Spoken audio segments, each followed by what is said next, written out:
Slide sandal বর্তমান সময়ের চাহিদার তুঙ্গে। সকল প্রকার স্লাইড স্যান্ডেল তৈরির পদ্ধতি মোটামুটি একই। যারা অলরেডি কারখানা করে ফেলেছেন এবং স্লাইড স্যান্ডেল কীভাবে তৈরি করতে হয় জানেন না, তারা ভিডিওটি মনোযোগ সহকারে দেখুন। আপনারা শুধু ডাই সংগ্রহ করলে স্যান্ডেলটি খুব সহজে তৈরি করতে পারবেন। আর এই ভিডিও দেখে চাইলে যে কেউ স্যান্ডেল তৈরি করতে পারবেন। এই জাতীয় জুতা তৈরি করা খুবই সহজ, সেলাই মেশিনের কোনো প্রয়োজন হয় না।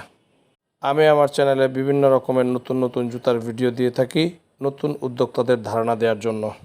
আমার চ্যানেলটি সাবস্ক্রাইব করে রাখুন প্রতিনিয়ত নতুন নতুন জুতা তৈরির আইডিয়া পাওয়ার জন্য। জুতা তৈরির ভিডিও পছন্দ হলে অবশ্যই একটি লাইক দিয়ে যাবেন। আর একটি জুতার কারখানা শুরু করতে যা যা প্রয়োজন সব কিছু আমার প্রতিষ্ঠানে পেয়ে যাবেন। পাইকারি বাজারের প্রতিষ্ঠিত শোরুম থেকে কাঁচামাল এবং মেশিনারি সংগ্রহ করুন, আশা করি নিরাশ হবেন না। আর ভিডিওতে দেখতে পাওয়া জুতাটি তৈরি হয়েছে 3টা ম্যাটেরিয়াল জোড়া দিয়ে। লাল অংশটি পিউ লেদার, এর মাঝখানে ইভিএ কভারিং এবং তার সাথে ইনসোল বোর্ড জোড়া দিয়ে এই স্যান্ডেলের ফাইবারটি তৈরি হয়েছে।